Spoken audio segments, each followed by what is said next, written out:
You want to sit at my table? Boy, you don't even own the shoes on your feet. Get out of my restaurant before I have you removed." Cornelius Ashby said it loud enough for the whole dining room to hear. The silverware went quiet. 17 faces turned, and Arthur Voss, 22 years old, standing in the entrance of the finest steakhouse in Savannah, Georgia, with a bouquet of grocery store flowers and a sport coat borrowed from his roommate, understood in the space of one breath what kind of evening this was going to be. He had come to ask for Nadia Ashby's hand. He left without the flowers. Cornelius had plucked them from his grip on the way out, handed them to a busboy, and said something low and final that Arthur didn't fully catch but understood completely. The door closed behind him with the kind of soft click that is worse than a slam because it means they didn't think you were worth the energy. He stood on the sidewalk in the warm Savannah dark. A couple walking past glanced at him and kept moving. A cab he hadn't called slowed down and then didn't stop. The sport coat felt wrong on his shoulders in a way it hadn't felt 20 minutes ago. He called Nadia from the parking lot. She didn't answer. She texted 2 hours later, "I'm sorry. I didn't know he was going to do that. Please give me time." He gave her time. He gave her 3 weeks. On the 22nd day, she called to say she thought they should take a break. Arthur drove back to his apartment on the east side of town. He sat in his car in the parking lot for a while, not ready to go inside and face the quiet of it. He was a year out of Georgia State, working dispatch at a regional trucking company, making enough to cover rent and not much else. He had a notebook full of routing algorithm sketches that his supervisor had glanced at once and called interesting, which was the word people used when they meant they weren't going to do anything about it. He had thought he was building toward something. He had thought Nadia was part of it. Cornelius Ashby owned 14 restaurants across coastal Georgia and South Carolina. His family had been in Savannah since before the Civil War, the kind of people who named buildings after themselves and got thanked for it. When he looked at Arthur, he did not see a man in a borrowed sport coat. He saw a category of person he had decided about a long time ago and never revisited. Arthur understood all of that. He also understood, sitting in that parking lot, that understanding something and accepting it were two entirely different things. He opened the notebook. He looked at the routing sketches for a long time. Then he started over. What he built over the next 4 years, he built the way people build things when they have no margin for failure. Quietly, precisely, and without telling anyone what he was actually doing. The routing algorithm was the beginning. He'd been staring at inefficiencies in the regional freight system for a year, the kind of waste that was invisible if you weren't the one running dispatch at 2 in the morning. But that added up to millions of dollars across a network if you were. He wrote the first version in the evenings after his shifts. He rewrote it 6 times. He got a second job at a logistics consultancy to get closer to people who could tell him if he was wrong about the numbers. And when they told him he wasn't wrong, he filed the patent himself using a tutorial he found online and $140 he'd been saving for a new set of tires. The patent sold 8 months later to a mid-size freight company in Atlanta for a number that changed the shape of the next several years. He did not celebrate. He put the money to work. He hired a lawyer. Her name was Petra Vance, a woman with wire-rimmed glasses and a reputation for moving money without noise.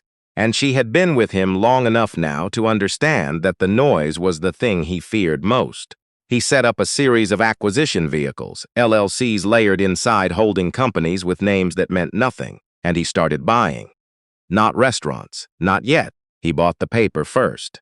The debt. Cornelius Ashby, it turned out, was better at building things than keeping them. The restaurant group had expanded too fast in the 2 years after the pandemic, leaning into bank debt to fund locations that opened to diminishing returns. 3 of the 14 locations were running at a loss. The Savannah flagship, the one where Arthur had stood on the sidewalk holding grocery store flowers, was carrying a note that had been sold twice already and was currently sitting on the books of a regional bank that did not particularly want it. Arthur bought that note on a Thursday.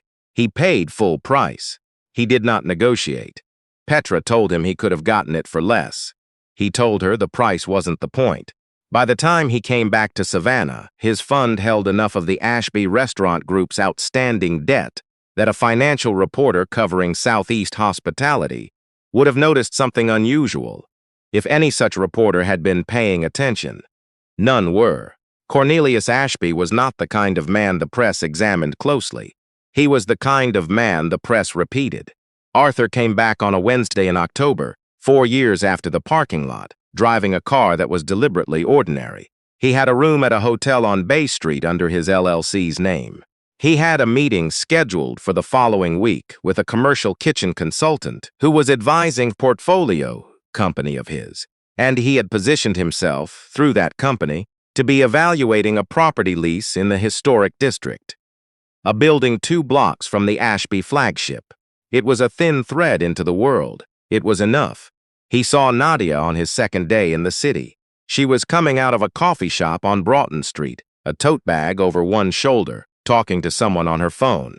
She had the same way of tilting her head when she was listening that she'd always had, and Arthur watched her from across the street and felt something he thought he'd finished feeling a long time ago. She saw him a moment later. The phone came down from her ear. He crossed the street because he was the one who could. She had not moved. Nadia. He said her name the way a person says something they've practiced being casual about. Arthur. Her voice was careful. She looked at him the way people look at something they're not sure is real. You're in Savannah briefly. For what? Work.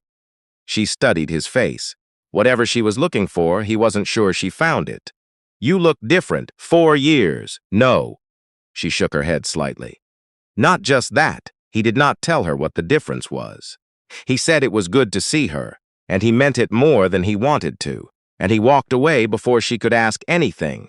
He'd have to answer carefully. That evening he had dinner alone at a restaurant that was not his, and looked out the window at the Savannah waterfront, and tried to be honest with himself about why he was really here. The answer had been simple for a long time. Cornelius Ashby had humiliated him in a room full of people, and then watched through a window as his daughter ended it over text. Arthur had built something large enough to reach back through time and answer for all of it. He had come to close the circle. He had come to be the hand that turned off the lights. He had not come for Nadia. He told himself that again over dinner. He told himself that was the truth. The kitchen's consultant's name was Dale Coburn, a practical man in his 50s who knew the Ashby operation well and did not think much of how it was being managed. Over 3 days of site visits, Arthur learned what he already suspected from the financials.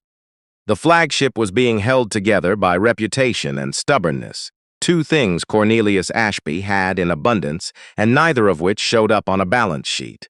He also learned, through Dale Coburn's offhand mention of a conversation he'd had the previous week, that Cornelius's daughter was now the operations director for the restaurant group, had been for 14 months, had spent those 14 months trying to restructure a supplier contract situation that her father had let calcify for 6 years.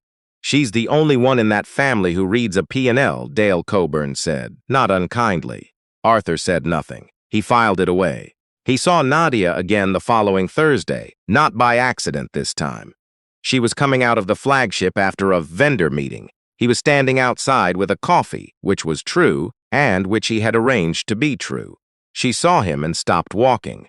You're still here. The lease evaluation took longer than expected.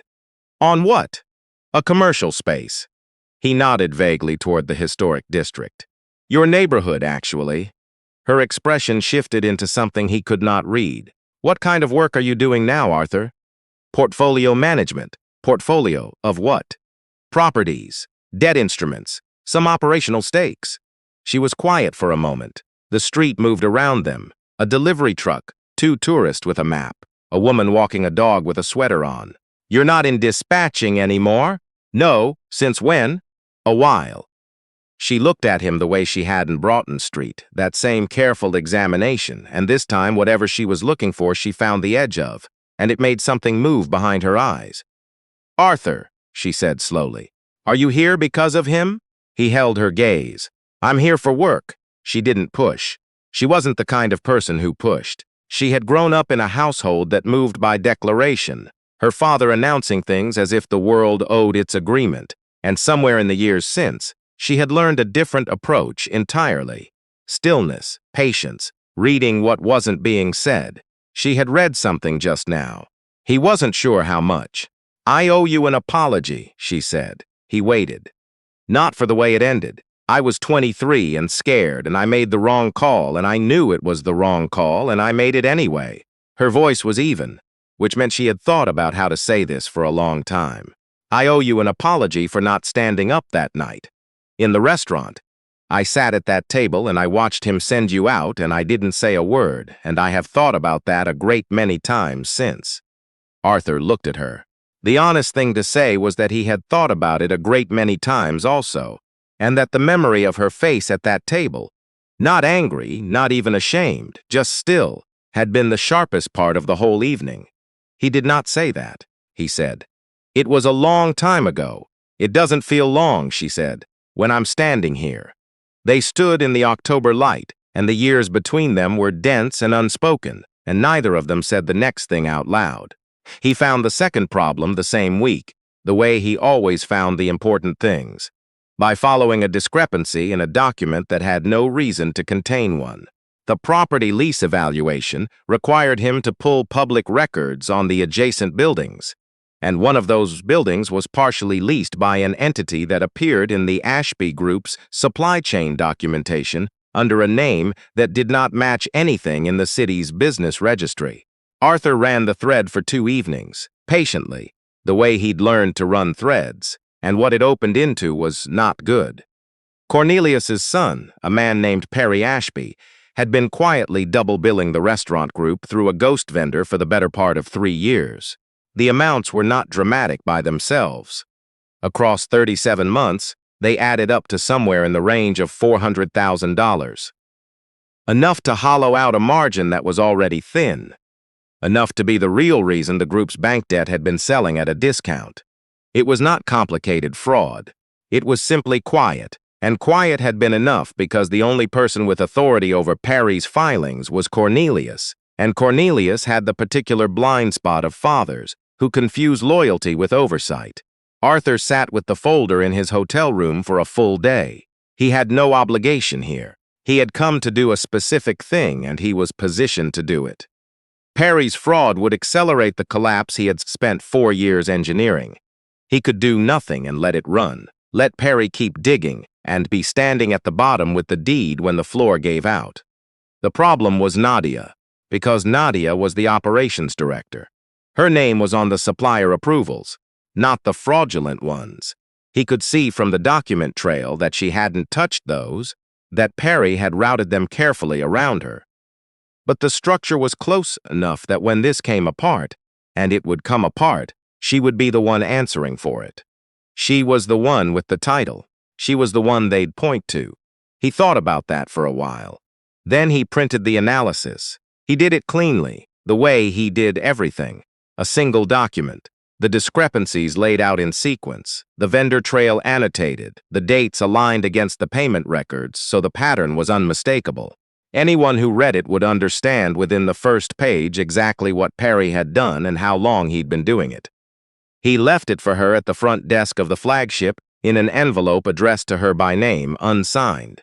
He did not need to sign it. She would know. She found him 2 days later. Not at the hotel. She didn't know the hotel.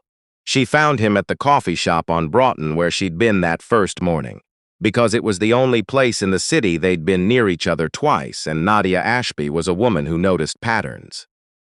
"You left me that envelope," she said. She sat down without asking. She set a copy of the document on the table between them. "I spent yesterday building my own version of this from the raw records because I needed to know if you were right. Are you?" "I am." Her jaw was tight. "He's been running it through a company Perry set up under his college roommate's name. The roommate doesn't know it exists anymore. He's been on a sailing trip in Croatia for a year. What are you going to do?" She looked at the document. What I should have done when the numbers stopped adding up in August, and Perry told me I was misreading the category codes. She looked up. "Arthur, why did you bring this to me?" He held her eyes. "Because it was going to fall on you." "That's not the only reason." He said nothing. You could have let it run, she said. You could have let him keep digging. That would have made whatever you're doing here faster. Yes. So why didn't you? He put his hands flat on the table. This was the moment, and he recognized it. And he was better at this than he'd been 4 years ago, better at knowing when the careful version stopped being an option. Because I didn't come here to hurt you, he said. I came here to answer for what your father did. Those are different things, and somewhere in the last 2 weeks they stopped being easy to separate. Nadia looked at him for a long time. You're going to have to tell me what you actually do, she said. All of it, he told her. He started with the notebook in the parking lot, and he went straight through to the patent, the fund, the acquisition vehicles, the debt positions.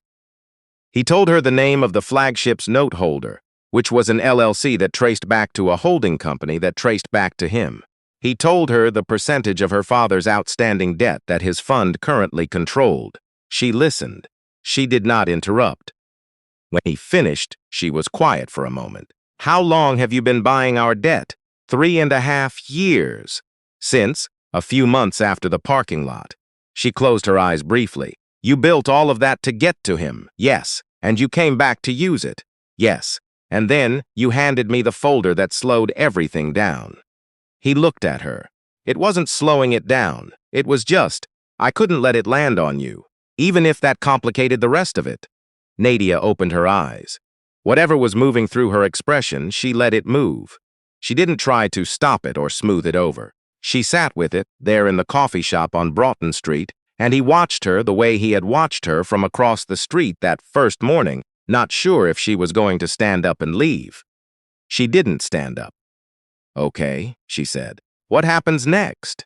What happened next took 3 weeks and moved through the city like a tide, quiet until it wasn't. Nadia took Perry's fraud to the Ashby Group's board. She did not go to her father first, which was the thing Perry had counted on, which was the same thing Eleanor Ashby, Cornelius's wife, had counted on when she built every important decision inside the family's closed circle. Nadia went to the board because she was the operations director, and she had the evidence, and she believed the board had a right to it before anyone else had a chance to shape the story. Perry's response was exactly what she had expected. Noise, escalation, an attempt to reframe the conversation around the vendor management protocol she oversaw. He argued she was deflecting from her own failures with a document she'd had no business assembling. She had expected that too. She had brought the backup. The board meeting was quiet by the time it got quiet. Perry had run out of escalations. 2 of the directors, older men who had been on the board when Cornelius's father ran it, were going through the annotated payment records page by page with an expression Arthur recognized from his dispatcher days. The expression of a person who has just understood how long a problem was running before anyone said the word. Cornelius had not spoken in 20 minutes. Arthur was not in that meeting. He was down the hall in a conference room with Petra Vance, who had flown in from Atlanta with the documentation that would be needed for what came after. The call came at 11:40. Petra's phone. She listened, said 3 words, and hung up. They've suspended Perry, she said. The board wants to understand the full liability exposure before they do anything else. Tell them we're available, Arthur said. He walked into the room at noon. Cornelius Ashby was still at the head of the table, which was technically his right. He looked at Arthur the way he had looked at him in the restaurant 4 years ago, the same instant categorization, the same dismissal forming in the muscles of his face.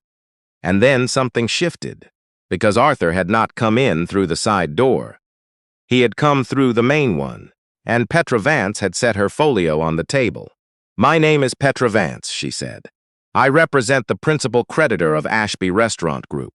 My client holds controlling positions in 71% of your outstanding debt, including the senior note on the Savannah flagship and the consolidated paper on your South Carolina portfolio.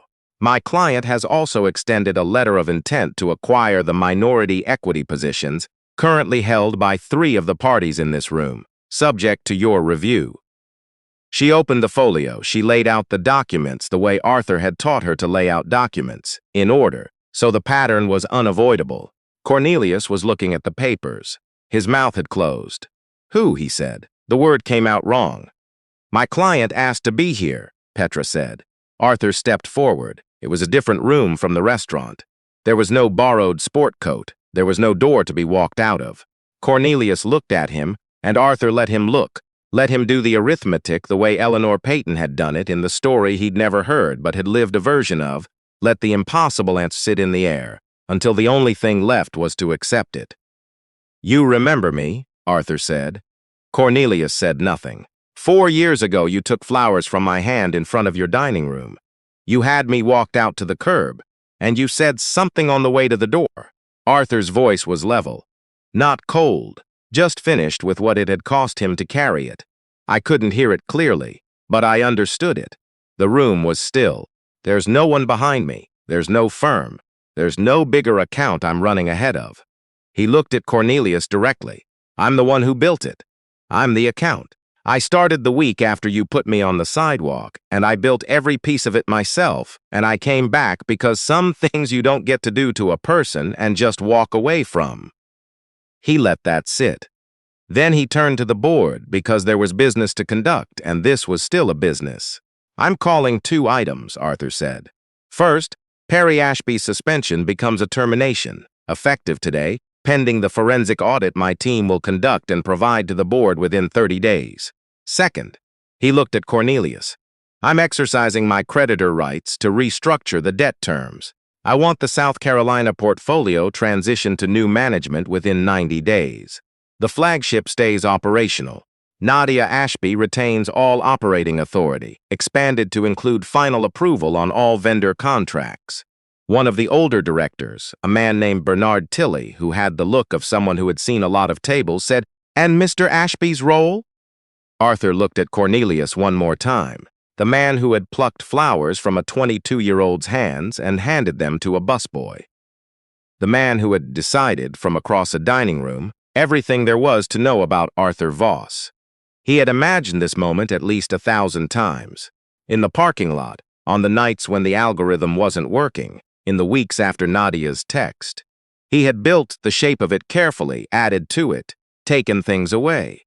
He had imagined Cornelius standing in the wreckage of everything he'd built, with nothing to say and nowhere to go. He had not imagined what came after. Advisory capacity, Arthur said. No operational authority, no board vote. A consultant's retainer paid out of the restructured proceeds so that the institutional knowledge doesn't disappear. He paused. He built something real. He just didn't know what to do with it toward the end.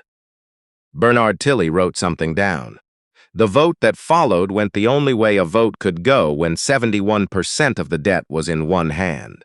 When it was done, Cornelius Ashby sat at a table that was no longer his in any useful sense, and he was quiet in a way that Arthur had not expected and did not entirely know what to do with. It was not the quiet of a man beaten. It was something older and less certain than that. It was the quiet of a man who had organized 30 years of decisions around a single conviction and had just watched that conviction walk through his door in a charcoal suit and refused to be what he'd decided it was. Arthur had wanted him to feel that. He had wanted it for 4 years. Now that it was here, he found it cost him more than he'd budgeted. Nadia was waiting in the hallway when he came out. She had not been in the meeting because he had not asked her to be, and she had not pushed, and he understood now that this was what she had learned in the years since she was 23, to wait for the room to be ready rather than to force it. She looked at his face. "Consultant," she said. It wasn't a question. Someone had told her already. It was the right call. You didn't have to. I know. She looked at the closed conference room door. He's going to take a while to understand what you did. People take time with things they can't fit. He's never not fit. She said it without bitterness. Just as a fact about her father, the way gravity was a fact about the earth. They stood in the hallway, and the October light was coming through the window at the end of it, and the city outside was doing what the city always did, moving, indifferent, the same salt and garden smell that Savannah had always had, regardless of who was winning or losing inside its buildings. You could have kept everything, Nadia said. The whole portfolio, the leverage, all of it. I kept the debt, Arthur said.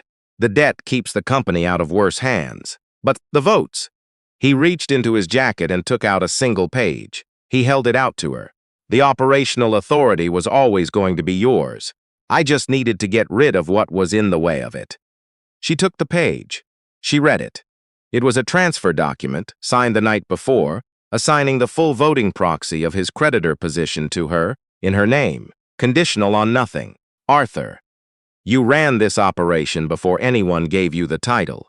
You found the vendor problem before Perry knew you'd found it. You built the case yourself. He looked at her. I didn't build a position in this company so I could run it. I built it so you could. She looked at the page for a long moment.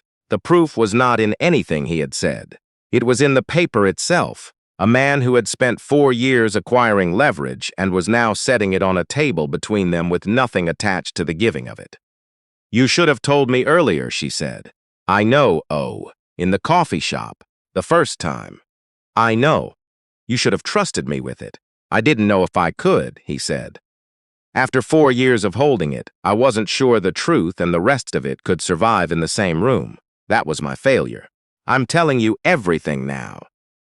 She looked at him the way she had looked at him on the street that first morning, that careful reading, searching for what was underneath the surface. Only now there was nothing underneath that she didn't have access to. She signed the proxy. Then she looked at the closed door again. I'm going to go talk to him. Okay. Alone. Of course. She walked toward the conference room. She stopped before she opened the door. He's going to come around, she said, not to Arthur, maybe not to anyone. It'll take him a while, but he will. Arthur stood in the hallway and watched her disappear through the door, and the thing he felt standing there was not the satisfaction he had built 4 years of patience around. It was something quieter and less certain and considerably more real. The feeling of a person who has set something heavy down and is still learning what it feels like to stand up straight. The Ashby flagship opened its renovated dining room. 4 months later, after the forensic audit was done, and Perry's matter had been transferred to the appropriate authorities, and the South Carolina portfolio had been moved to management that Nadia approved, and Petra's office had restructured the debt into terms that gave the company room to breathe. It looked the same from the outside. That was deliberate. Inside, the kitchen had been rebuilt, the supplier contracts rewritten, and the menu revised by a chef Nadia had found in Charleston who cooked the kind of food that made people want to come back. Cornelius came to the opening. He stood near the bar in a suit that had cost more than Arthur's first car, and he looked at the room with an expression that Arthur, across 20 feet of dining room, could not entirely read. Arthur walked toward him because someone had to go first, and he was the one who could. Cornelius looked at him. He started to say something and then set it down, whatever it was, and started again. You built something, Cornelius said. His voice had the quality of a man reading from a document he hadn't written. I have spent 4 months not knowing what to do with that. Arthur waited. I was wrong about you, Cornelius said. The words came out stiffly, the way words come out when a person has learned to say them and has not yet learned to be comfortable saying them. I made a decision about who you were before you'd done a single thing to deserve it, and I dressed it up as something else, the way people do when they don't want to look at what they're actually doing. Arthur held his gaze. Yes, he said, you did. He did not offer absolution. That was not his to give. But he also did not take the opening for anything else, because there was nothing left to take. The floor had shifted. The man was standing on it and knowing it had shifted. That was enough. Nadia runs this company well, Arthur said. You should watch her in a board meeting sometime. She has a way of holding a room that didn't come from nowhere. Something moved through Cornelius's expression. Old pride, new shame, something trying to come through that didn't have a clean name yet. No, he said quietly. It didn't. They stood in the renovated dining room with the new kitchen smell coming through the pass and the sounds of a city that had always been indifferent to. Who was winning inside its buildings?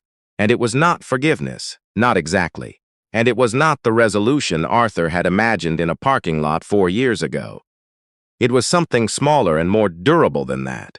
It was 2 men standing on level ground, neither of them owing the other the air in the room.